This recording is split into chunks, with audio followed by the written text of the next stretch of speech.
안녕하세요. 저는 11주부터 대면하는 줄 몰라서 제가 미리 빨리 준비 못 해드린 거에 대해서 다시 한번 사과를 드릴게요. 자, 이번 주부터는요, 환경보건인데, 이때부터 이제 기말고사 이제 범위가 들어가게 되거든요.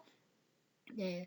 자, 일단은요, 환경보건하면 거기에 대한 내용이 뭐가 들어가냐면, 기후, 공기, 물, 하수, 폐기물, 위해 해충 또는 의복, 주거 환경 또는 소독, 여기에 관한 내용입니다. 자, 첫 번째, 이제 기후에 대해서 한번 알아보도록 하겠습니다. 자, 기후 조건과 건강이에요. 우리 기후의 3요소, 이건 정말 중요합니다. 계속 시험에 나오는 거고요. 기후 3요소는 기온, 그러니까 온도죠, 그쵸? 기습, 습도죠, 습도. 기류는요, 바람이에요. 기후의 3요소는요, 기온, 기습, 기류고, 기후 인자라는 것은요, 이 기후를 만드는 기후 요소에 어떤 영향을 미치는 인자를 말하는 거예요. 거기에는 고도와 위도, 지형, 해류가 해당하겠죠. 자, 그리고요, 우리 기후대가 있는데요. 기후대는요, 복사량이 많고 적음에 따라서 나눠지게 돼요. 그래서 위도 23.5도를 중심으로 해서 이제 온대와 한대로 나눠지게 됩니다. 그래서 우리나라는 한 대에 해당합니다. 일단은 연평균 기온이 20도인 등온선을 기준으로 하면은 열대와 온대로 나눠지고요. 그리고 가장 따뜻한 달의 월 평균 기온이 10도가 이제 등원선이 기준이 되는 것은 온대와 한대가 되겠습니다. 네, 요 정도만 알고 계시면 돼요. 그러니까 기후인자, 기후요소, 특히 기후요소는 반드시 외워두시고요. 자, 그렇다면 우리가 이 기후와 건강은 어떤 연관이 있는지 한번 보겠습니다. 기후순화라는 말이 있거든요. 이거는 외워두세요. 기후순화라는 것은 우리가 이 환경에 적응하는 거를 말하는 거예요. 그래서 외부 환경의 변동이 장시간 계속되잖아요. 그러면은 내부 환경 변화에 의해서 새로운 적응 한도가 성립되는 현상을 바로 기후순화라고 합니다. 그래서 여기에 대한 시험 문제가 나오기도 하더라고요. 자, 그렇다면 우리의 온열 조건이라는 것이 있거든요. 이 온열 조건은 뭐냐면 이 기후 요소에다가 복사열만 하나 더 들어가면 돼요. 자, 온열 조건은 뭐라고요? 온열 조건은 4개예요. 그러니까 기후 3요소 플러스 복사열이 되겠습니다. 자, 그래서 이제 우리가 기후는 어떻게 측정해요? 백엽상에서 측정을 하죠. 그리고요, 기습은요, 습도는요. 어, 보건 습도는 우리가 보통 40에서 60%라고 합니다. 그러니까 즉 쾌적 습도를 말합니다. 너무 건조하면 호흡기계 질병이 잘 생기고요. 너무 습하면 피부병이 잘 생깁니다. 기류 한번 볼까요? 바람은 쾌강 기류라고 해서 1m/s 정도로 불 때 가장 쾌적하게 느끼고요. 그걸 재는 그 온도계는요. 카타 온도계. 요 위에 보이죠, 그림. 예, 카타 온도계 이렇게 생겼어요. 그리고 풍차 속도계가 있고 아네모미터로 이제 측정을 한다고 합니다. 네. 자, 복사열은요. 복사열은 거리 제곱에 반비례해서 감소를 하거든요. 뭘로 측정한다? 흡구 온도계로 합니다. 이 흡구가 굉장히 이게 복사열을 잘 흡수하는가 봐요. 네.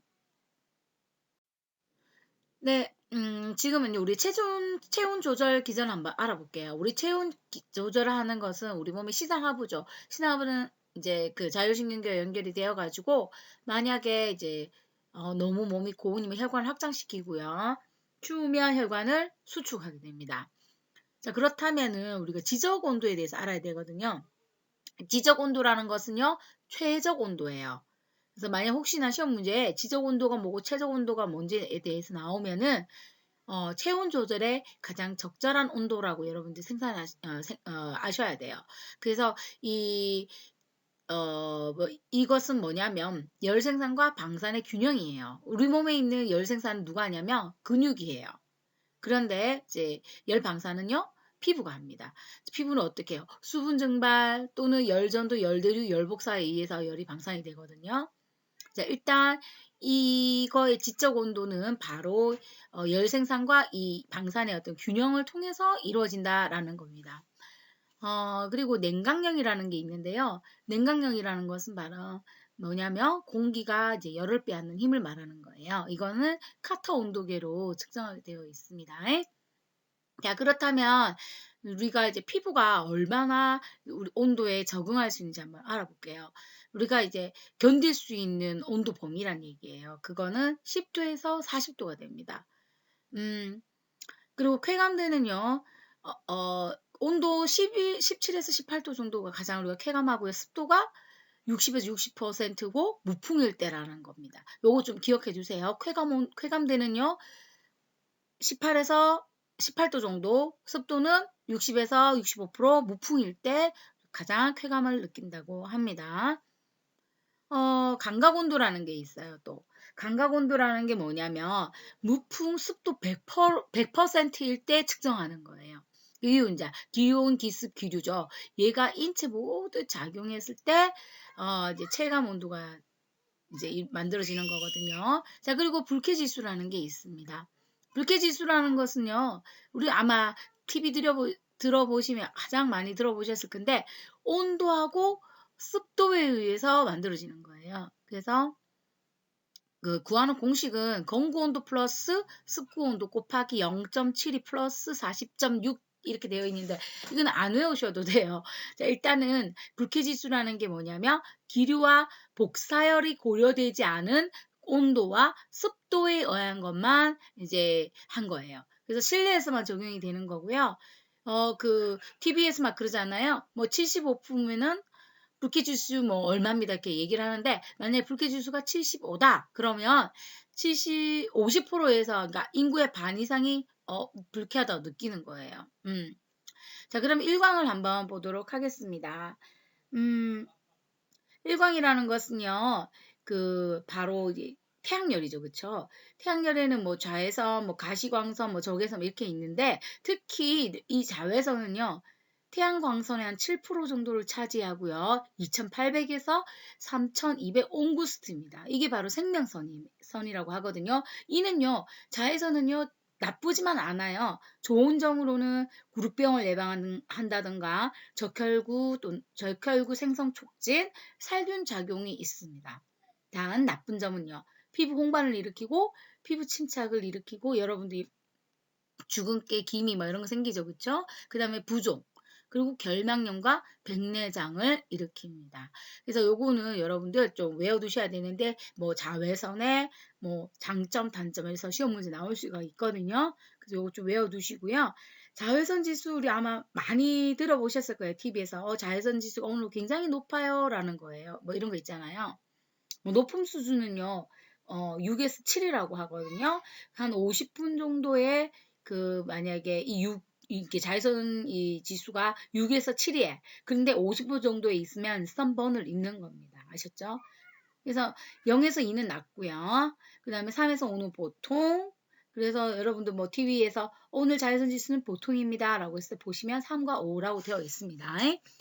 자, 기온 한번 볼게요. 우리가 1교차라고 얘기하죠. 1교차라는 것은요.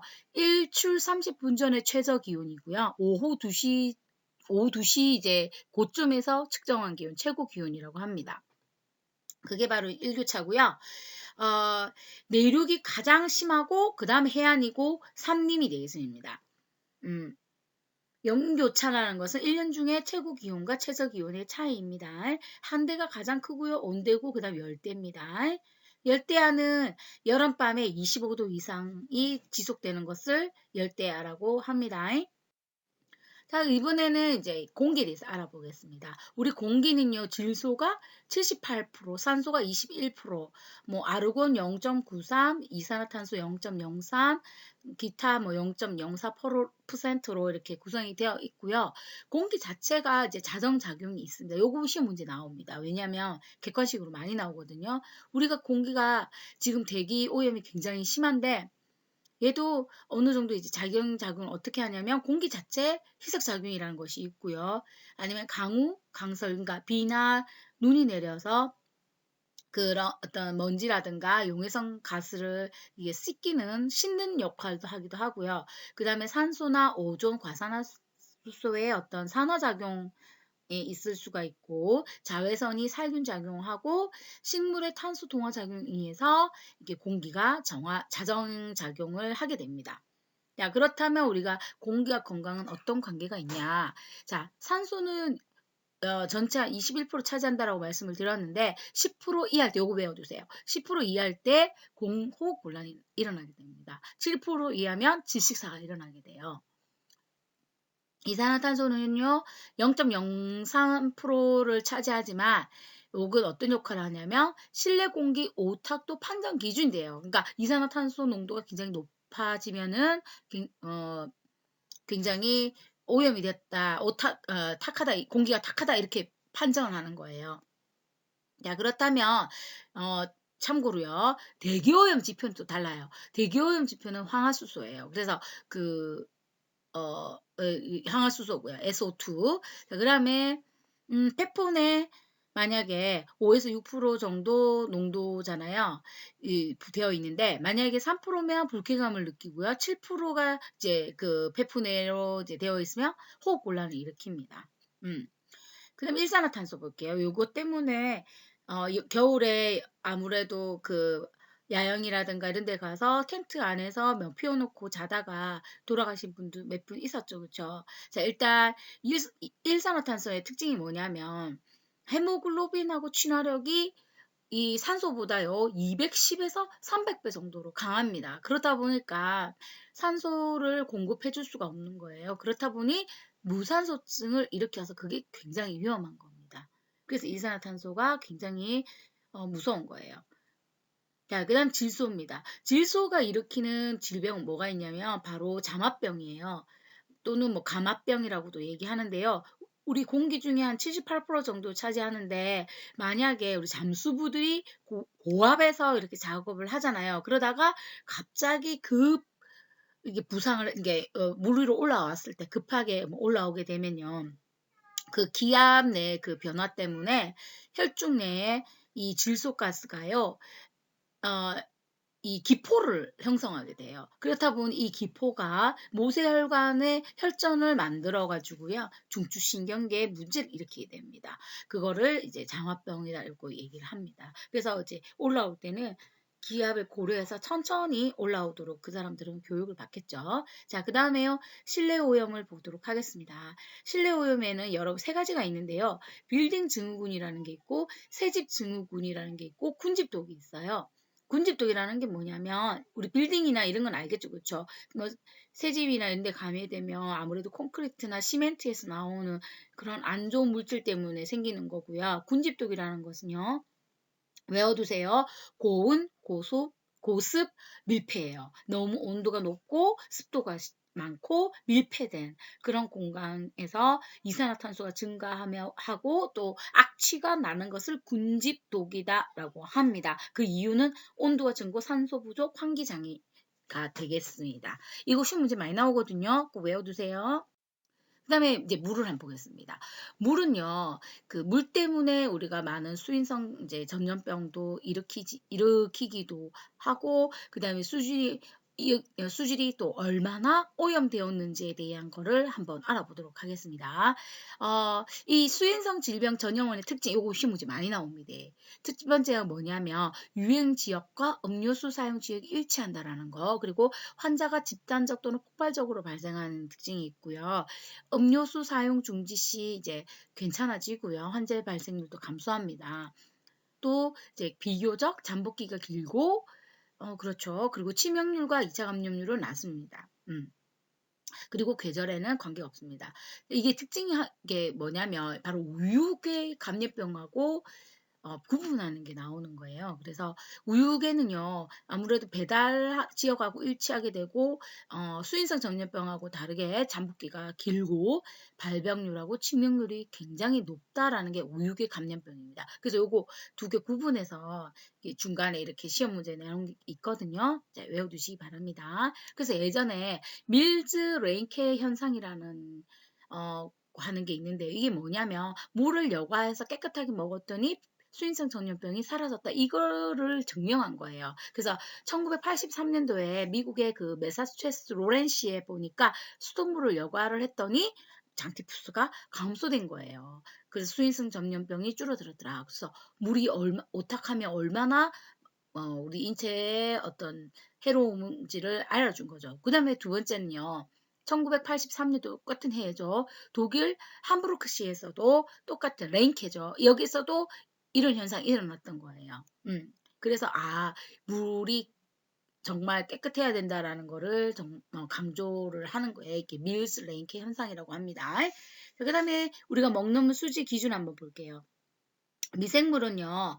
일반 세균은 100 CFU 그리고요. 대장균 수는요. 0마리여야 돼요. 1ml 안에요. 한 마리도 검출되면 안 됩니다. 예. 그래서 이 대장균 지수라는 것은요.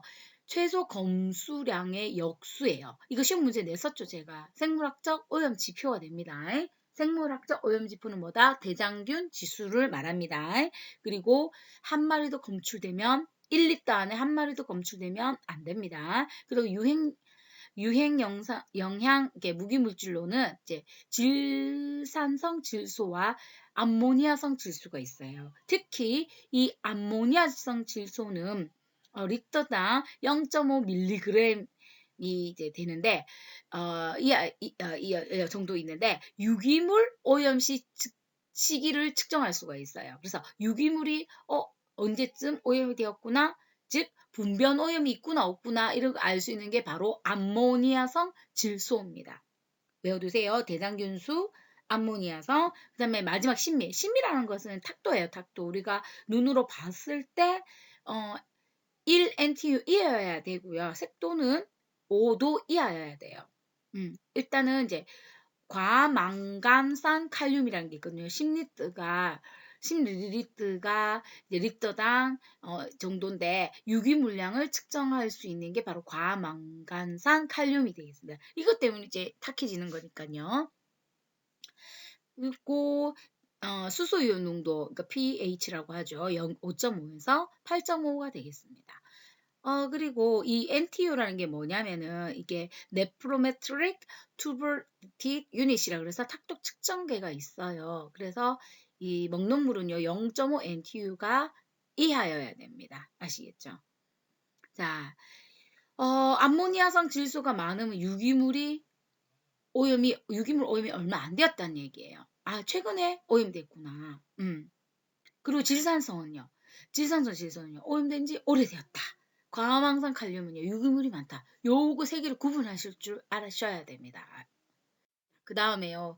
이거는 소독 과정인데요. 우리가 상수도 소독 과정이거든요. 자, 상수도 이렇게 물이 들어오게 되면 이제 침전, 여과, 소독 이렇게 거쳐서 오게 되거든요. 그래서 소독하는 게 염소 소독하고 오존 소독이 있어요. 그 장단점 구분하는 거 시험 문제 나오거든요. 외워두시기 바랍니다.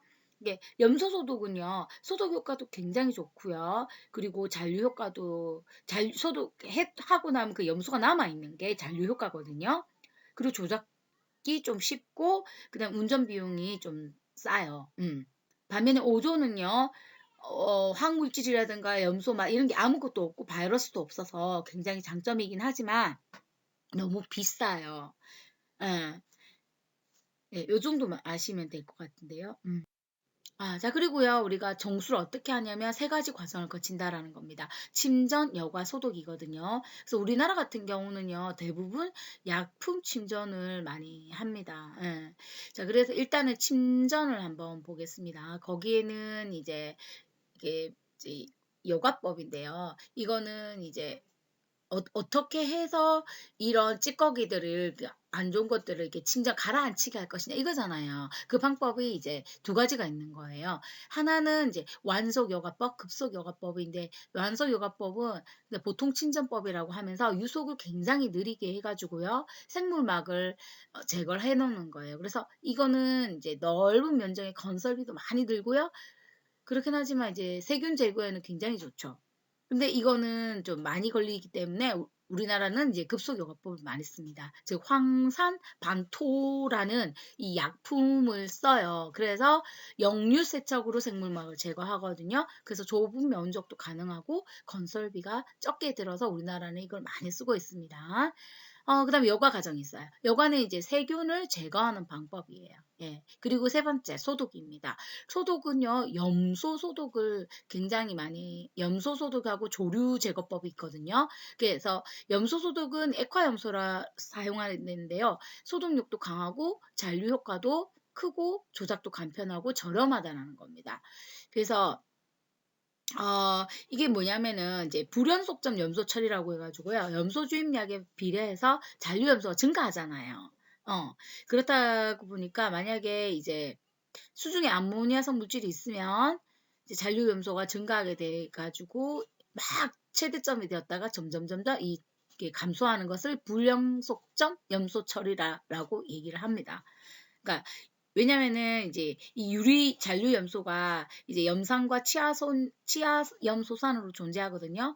그래서 이제 이때는 클로라민을 형성하게 돼요.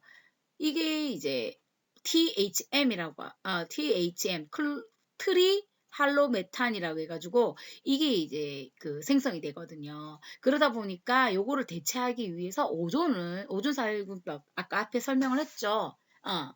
한다라는 겁니다. 자, 그러면 공중위생을 한번 보도록 하겠습니다. 수영장은요, 그 기준이 뭐냐면, 인공 수영장은 탁도가 1.5 NTU 이하, 그리고 대장균은 10리터당 2개 정도? 네, 근데 공중 목욕탕은요, 탁도 1 이하, NTU 이하, 그리고 대장균수는 하나도 있으면 안 됩니다. 욕조수도 마찬가지고요. 자, 그다음 하수 한번 보겠습니다. 우리가 이제 하수, 음식물 쓰레기라든가 이렇게 우리가 쓰는 하수 있죠? 얘는요, 두 가지가 있어요. 하나는 함유식과 분류식이 있거든요. 그래서 함유식을 이렇게 모든 그 하수를 모아가지고 이렇게 버리는 거고요. 분류식은 이제 천수는 이게 하늘에서 비죠. 이 비로 떨어진 이 물들은 따로 이용을 한다라는 거예요. 그러다 보니까 범람할 위험도 없고 환경보건학적 측면에서 굉장히 좋죠. 그렇지만은 이 분류식은요, 건설비도 많이 들고 환기가 잘 안 되어서 폭발할 위험이 있다라는 게 단점입니다. 자, 하수 처리는 어떻게 하냐면요, 세 가지 거쳐요. 예비 처리, 본 처리, 온이 처리로 나누거든요. 그래서 이 온이라는 것은 이제 찌꺼기 말하는 겁니다. 예비 처리는요, 스크린 처리법, 침사법, 침전법이 있습니다. 그래서 침전법 우리가 앞에 물을 정수할 때 쓰는 거랑 똑같아요. 보통하고 약품을 쓰는 게 있고요.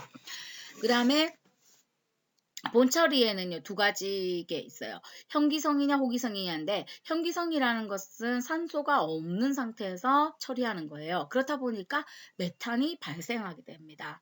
거기에는 이제 두 가지가 있죠. 부패조를 사용하는 게 있고, 이 부패조를 조금 개량시킨 것이 이모프거든요. 이모프는요, 침전실하고 소화실로 따로 구분이 되어 있어요.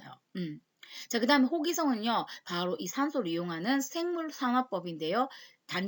이걸 하게 되면 CO2가 이산화탄소가 발생하는 게 있습니다. 요거 메탄이 발생하냐, 이산화탄소가 발생하냐, 요거 구분하는 거 시험 문제 나올 수 있습니다. 어쨌거나 이 호기성에는요, 세 가지가 있습니다. 살수여가법, 활성온이법, 산화지법이 있어요. 살수여가법은요, 살수여과지를 사용해서 뭐 이제 표면은 호기성, 막은 현기성으로 되어 있어서 이렇게 우리 하수 오물을 처리하는 거죠.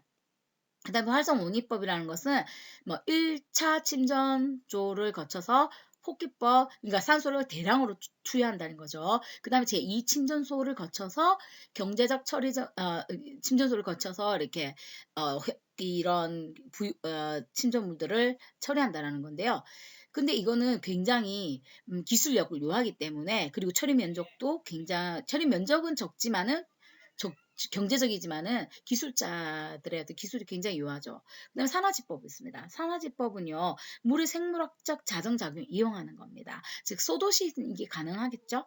아무래도 넓고 이제 돈도 많이 돈은 적게 들지만은 넓은 부지가 필요한 게 단점입니다. 그다음 세 번째 이제 온이처리입니다. 온이는 이제 드디어 이제 하수를 다 처리하고 이 찌꺼기전이나요. 얘는 투기하냐 소화를 하냐 나눠요. 그래서 투기는 그냥 버리는 거고요. 이거는 권장되지 않고요. 그래서 이제 현기성 부패시킨 후에 병원성 미생물을 사멸시키는 이제 태워버리는 게 소화법입니다. 자, 그렇다면 우리가 하수오염 측정 한번 기준을 볼까요? 여기에는요, 세 가지가 있어요. 하나는요, 생물학적 산소 요구량을 봅니다. BOD라고 하고요. 20도에서 5일간 얼만큼 산소 소비량을 했지 하고 측정하는 거에 바로 BOD입니다. 두 번째는 용존 산소량이에요. DO인데 이거는요, 수중 산소량이에요. 그래서 이게 물 속에 있는 산소예요. 그래서 온도가 떨어지게 되면 추우면은 어때요? 이게 좀 증가되겠죠. 산소량이 좀 많아지고 만약에 만약 산소 용존 산소량이 부족하면은 현기성 부패에 일어나서 메탄을 발생시킵니다. 네, 그 다음에 사학적 산소 요구량 COD라고 하는데요. 이거는 산화제인 즉 과망간산 칼륨이 산화되는 산소 요구량이에요. 그래서 COD가 높으면 오염도가 높다라고 얘기할 수 있습니다. 반면에 뭐 BOD가 높으면 DO는 낮습니다. 네. 그다음에 이제 분유와 폐기물 처리는 어떻게 하는지 볼까요? 분유하고 이제 분유 처리는요. 소화 처리법이 있고 이거는 그러니까 건조 바짝 말린 다음에 소각하는 태워버리는 거고요. 화학적은 예비 처리, 본 처리, 종말 처리를 거칩니다. 이때 본 처리할 때는 이런 물기가 있는 이런 걸 소독할 때는 석회를 쓰거든요.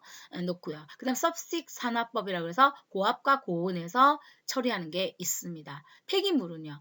여러분들 여러분들이 버리는 이런 쓰레기들을 폐기물이라고 하는데 여기에는 소각, 퇴비, 투기, 매립, 재활용법이 있어요. 그 중에서 매립법만 여러분들 기억해 두시면 됩니다. 투기법은 하지 않습니다. 금기입니다.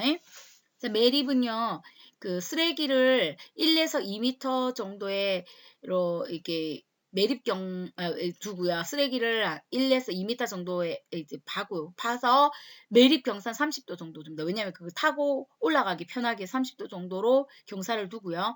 마지막에 이제 최종 복토를 60에서 100cm 정도 덮습니다. 그게 바로 매립법입니다. 네. 뭐 재활용은 당연히 가장 좋은 거죠. 의복 한번 볼까요? 다 돼갑니다. 의복 기후라는 게 있어요. 그래서 의복에 의해서 체온 조절되는 범위는요, 10도에서 한 26도라고 보시면 됩니다. 그래서 우리가 의복을 입고 쾌감을 느끼는 온도는 32도, 습도는 50, 기류는 10m/s 정도 됩니다. 자, 방한력 좀 외워둘까요? 방한력이라는 것은 열 차단력이에요. 클로라고 합니다. CLO라고 하거든요. 단위는 클로, CLO라고 하고요. 1클로는 21도에서 50도, 습도는 50% 이하, 그리고 기류는 10m/s에서 피부 온도가 33도일 때를 바로 1클로라고 얘기를 하거든요. 자, 방한복은 4클로예요. 방한화는 2.5클로, 방한 장갑은요 2클로입니다. 그래서 방한복이 가장 클로가 높죠. 그러니까 열 차단력이 가장 높죠. 자, 그다음에 열 전도율성 한기성 한번 볼까? 한기성은 공기를 함유하고 있는 거죠. 그래서 섬유 사이에 공기를 얼마큼 함유하고 있나예요. 모피는 98%, 마직은 50% 정도 있습니다. 자, 열 전도율이 높으면 좋아요, 낮으면 좋아요. 한기성이 높으면 어떻게 되겠어요? 열 전도율이 낮겠죠. 그렇다 보니 보온력이 높은 겁니다. 이 정도만 알고 계시면 돼요. 주택 보건 한번 보겠습니다. 주택의 4대 요소는요. 우리가 집은요. 안전해야 되고 건강해야 되고요. 기능적이어야 되고 쾌적해야 됩니다. 요게 이제 뭐 시험 문제 나올 수 있어서 여러분 제가 빨간 걸로 해놨습니다. 자, 우리 집은요. 16에서 18도가 가장 좋고요. 습도는 40에서 70%가 좋습니다. 그 남향, 동남향이 좋고 그 다음에 마루는 지면에서 한 45cm 정도, 천장은 2.1m가 좋아요. 환기 한번 보겠습니다. 환기는 자연 환기가 있고 중력 환기가 있는데요. 중력 환기라는 것은 공기의 밀도차로 인해 생기는 겁니다. 그럼 채광은 한번 볼까요? 자연 조명은요. 마룻바닥에 7분의 1에서 5분의 1 정도 창문 크기가 좋습니다. 인공 조명은요. 주광색이고 그 다음에 조도가 균등한 게 좋아요. 그래서 간접 조명이 더 좋겠죠. 위의 해충 한번 보겠습니다. 위의 해충은요, 인간에게 직간접적으로 위생상 피해를 주는 설치류와 절지동물을 말하는 거예요. 그래서 보시면 어떤 게 있어요. 모기, 파리, 바퀴, 이, 벼룩, 쥐가 있는데요. 그 중에서 모기, 파리는요. 완전 변태를 합니다. 즉 번데기를 거치는 거예요. 그런데 이 바퀴벌레는요. 이 번데기가 없어요. 그냥 알, 유충, 성충으로 바로 되거든요. 그게 특징이다라는 거. 자, 모기가 퍼뜨리는 게 뭐냐면 말라리아, 일본내염, 사상충, 황열, 댕기열인데요. 여기에 대한 그 모기 종류 이름 가끔 나올 때가 있어요. 말라리아는 중국 얼룩날개고요. 빨간집 모기는 일본내염, 토고수 모기는 사상충, 열대숲 모기는 황열, 흰줄숲 모기는 댕기열입니다. 퍼뜨려요. 그리고 파리는요, 보통 소화기계, 호흡기계, 기생충, 이런 걸로 해서, 장티푸스, 결핵, 회충, 요충, 이런 거. 바퀴벌레는요, 소화기계로는 이질, 호흡계는 똑같아요. 둘 다 결핵은 바퀴나 파리가 옮기거든요. 기생충도 마찬가지고요. 그 다음에 이는요, 참호열, 죄기열, 열열날 나는 거, 이. 그다음 벼룩은요, 패스트 발진열. 쥐는요, 세균성으로는 패스트 렙토스피라증, 살모렐라, 기생충은 선모, 바이러스는 유행성 출혈열, 리케차는 쯔쯔가무시 이런 거는 쥐에 의해서 됩니다. 자, 한번 모기 한번 보도록 하겠습니다. 모기 말라리아 옮기는 게 뭐라고 했어요? 중국 얼룩날개 모기라고 했죠. 이렇게 생겼어요. 그리고 옆에 일본 내염은요. 작은 빨간집 모기예요. 이게 이렇게 생긴 놈이 일본 내염을 일으키고요. 흰줄수 모기 이렇게 흰 줄무늬가 있죠. 댕기가 돼야 흰 줄이잖아요. 그래 외우면 쉬울 것 같아요. 토고숲은 제주도에 있거든요. 이거는 좀 외워두세요. 말라리아 사상충입니다. 제주도에서 유행합니다. 자, 열대쑥목이라고 하는 황열을 일으키는 열대쑥목인데요. 이집트 목이라고도 합니다. 이렇게 생겼어요. 그래서 제가 한번 그림을 가져왔고요. 네, 이제 거의 다 왔습니다. 마지막 부분이거든요. 소독이에요. 소독은요, 이게 그 소독 방법에는 살균 소독 방부가 있는데 가장 센 게 살균이에요. 살균 같은 말은 멸균이에요. 가장 강하고 그 다음에 소독이고 방부가 가장 약한 겁니다. 자, 일단 물리적인 소독법과 화학적 소독법이에요. 물리적이란 말은 가열하고 관련되거든요. 하나는 열을 줘서 즉 건열이냐 습열이냐에 따라서 이제 나누고요. 그리고 무가열 같은 경우는 이제 방사선 아니면 자외선인데요. 자외선은 보통 수술실, 무균실, 조리대에서 사용한다고 생각하시면 되고요. 방사선은 식품의 발화 억제 또는 육류나 어류를 살균할 때 사용한다는 거. 이게 정말 중요합니다. 시험 문제 나옵니다. 자, 그리고요. 한번 가열하는 것 중에서는 건열을 사용하는 게 있고 습열 사용하는 게 있는데요. 보통 고압증기만 좀 외워두시면 돼요. 고압증기는 포자 형성균을 멸균시키는 거예요. 이 정도만 아시면 되고 저온 살균법으로는 이제 63에서 65도 정도 이제 저온으로 하거든요. 30분 정도 두는데 보통 이제 소유산균 같은 경우에 이제 살균이 됩니다. 그리고 화학적 소독법에는 알코올, 석탄산, 화합물, 즉 페놀 화합물이라 해서 페놀하고 크레졸이 이제 대표적이고요. 그 다음에 산화제, 중금속이 있습니다. 일단 알코올은요, 에틸알코올을 많이 쓰고요. 그 다음에 이제 석탄산 화합물로는 페놀이 있는데 페놀은 어떻게 하냐면 페놀이 석탄산 같은 말입니다. 단백질 응고와 균체 효소계를 침투를 해가지고 세포 용해해가지고 소독을 되는 거예요. 그리고 크레졸은요. 석탄산보다 두세 배 정도 살균력이 강하고 경제적이지만 냄새가 굉장히 강합니다. 그리고 석탄산 개수라는 게 있어요. 이거는요. 혹시나 문제 나오면 맞추시기 바랍니다. 석탄산의 희석 배수분의 소독약 희석 배수를 갖다가 석탄산 개수라고 합니다. 산화제로는요. 과산화수소 여러분들 이렇게 소독약으로 많이 쓰죠. 그 다음에 과망간산 칼륨 이거 오염지표 할 때도 많이 아까 나왔죠. 이거는 결핵균이나 탐저균을 소독합니다. 그 다음에 오존 이게 산소하고 반응하는 거잖아요. 그렇죠? 일단은 냉장고와 목욕탕에서 오존 소독을 하고요. 중금속에는 승홍, 머큐로크롬, 역성비누, 생석회가 있는데요. 승홍이라는 것은 여기 그림에도 보시듯이 굉장히 냄새도 살균력은 너무 강하지만 너무 맹독이에요. 그리고 머큐로클륨은 여러분 알죠? 이렇게 포비돈이에요. 포비돈. 그 빨간 약, 아까진기라고 하죠. 역성비누는요. 세정은 안 되고요. 소독만 돼요. 그러니까 물에 잘 녹고 저자극이어서 식품이라든가 식기 소독할 때 역성 비누를 씁니다. 세정 능력은 없어요. 그러니까 때를 뺏기는 데는 안 쓰인다고요. 자, 그 다음에 역생석회입니다. 생석회는 습기 있는 뭐 똥이라든가 하수, 토사물 같은 거 할 때 쓰는 겁니다. 자, 마지막으로요. 제가 법정 감염병인데요. 이게 지금 2020년부터 이게 개정이 됐어요. 예, 개정 전에는 1구는 7종이었는데 뭐 지금 이제 17종으로 바뀌었어요. 예, 그래서 개정 후 2020년 이후로 바뀐 게 이제 87종으로 나와 있거든요. 그 대표적인 걸 보시게 되면 바이러스 출혈열 1종은요.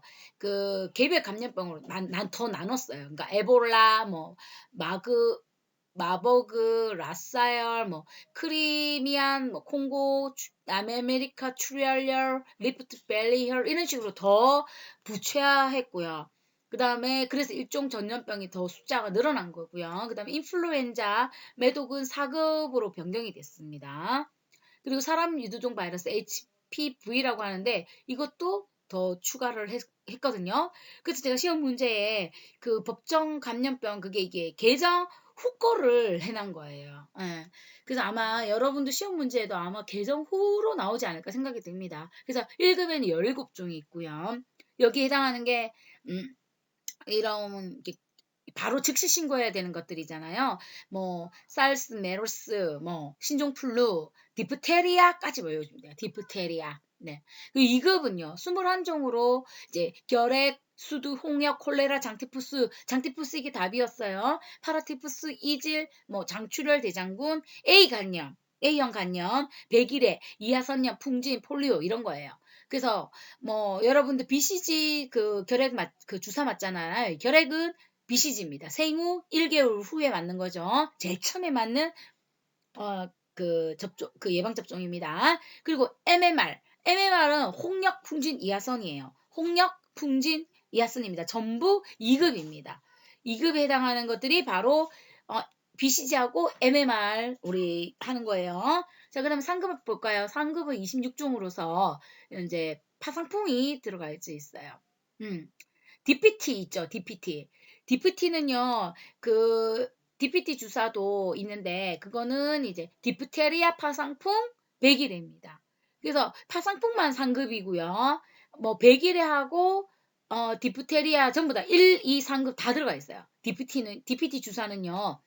1, 2, 3급 전부 다 들어가 있다고 외우시면 됩니다. 그래서 이렇게 따로 제가 빼놨거든요. 자, 4급에 새로 들어간 게 인플루엔자랑 회충, 매도 뭐 이런 것들이 들어가져 있고 사람 유두종 바이러스니까 작은 경부암을 일으키는 HPV 바이러스, 엔테로 바이러스 전부 다 4급에 해당합니다. 그래서 다시 정리해 드렸습니다. 감사합니다.